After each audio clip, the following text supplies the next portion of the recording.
मैं जिंदगी का साथ निभाता चला गया, हर फिक्र को धुएं में उड़ाता चला गया.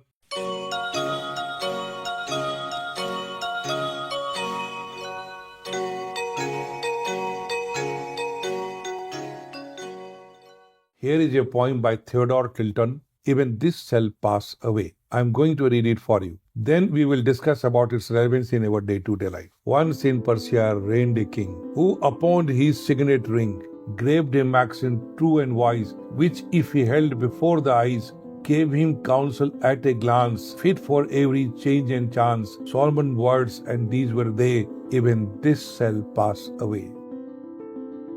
Trains of camels through the sand brought him gems from Samarkand. Fleets of galleys through the seas brought him pearls to match with these. But he counted not his gain, treasures of the mine or main. What is wealth? The king would say, even this shall pass away. In the revels of his court, at the zenith of the sport, when the palms of his guests burned with clapping at his jests, cried, O loving friends of mine, pleasure comes but not to stay, even this shall pass away. Fighting on a furious field, once a javelin pierced his shield. Soldiers with a loud lament bore him bleeding to his tent. Groaning from his tortured side, pain is hard to bear, he cried, but with patience day by day, even this shall pass away. Towering in the public square, 20 cubits in the air, rose his statue carved in stone. Then the king, disguised unknown, before his sculptured name, musing meekly, what is fame? Fame is but a slow decay, even this shall pass away. Stuck with palsy, sore and old, waiting at the gates of gold, said he with his dying breath, life is done, but what is death? Then in answer to the king, fell a sunbeam on his ring, showing by heavenly ray, even this shall pass away.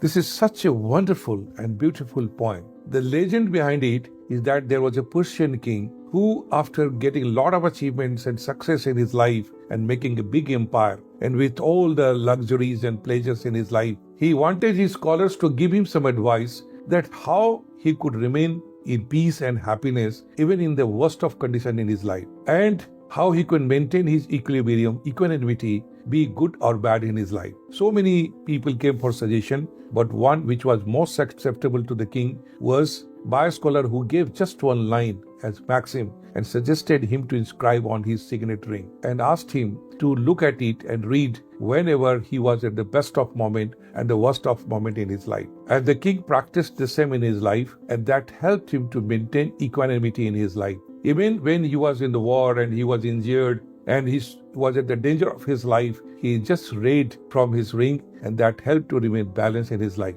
Even when he lost some battles and he was injured, he read in his signet ring, and that maintained his equanimity in his life. It is said that this was also practiced by Akbar the Great, because as you might be knowing, Akbar's life was full of a lot of ups and downs. As in early life, he had a lot of troubles because his father was in exile. He was taken as hostage by his own uncle. So he never got a chance to study and live a very secured life. So there was a lot of insecurity in his life and challenges in life. Even when he became emperor, he had to face a lot of situations in the court from the near and dear ones, and also from the allies kings around. So in this situation, like the Persian king, he asked a similar question to his famous laureate, Birbal, that how he could maintain equanimity. And Birbal gave the same Persian words to him to be inscribed on his signet ring. And Akbar also used the same method of maintaining balance in his life. This concept of equanimity in life has been very nicely coined in the word upekha in Buddhism. Buddhism talks about maintaining balance and equanimity in any situations of life,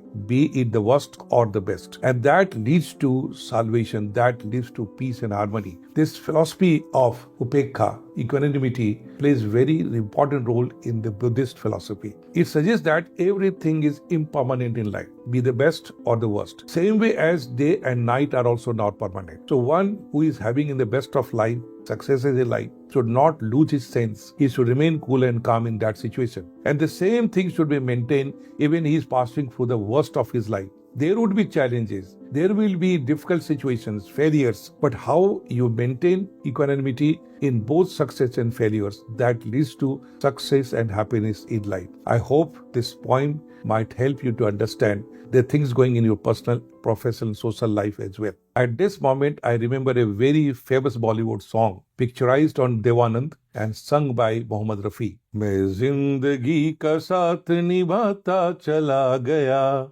हर फिक्र को धुएं में उड़ाता चला गया. It is a very philosophical song which talks about equanimity. I would definitely like to advise you to listen to this song with all emotions and connect. Wish you all the best.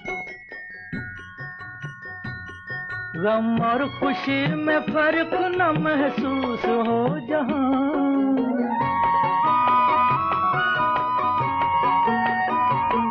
गम और खुशी में फर्क न महसूस हो जहां, न महसूस हो जहां, न महसूस हो जहां.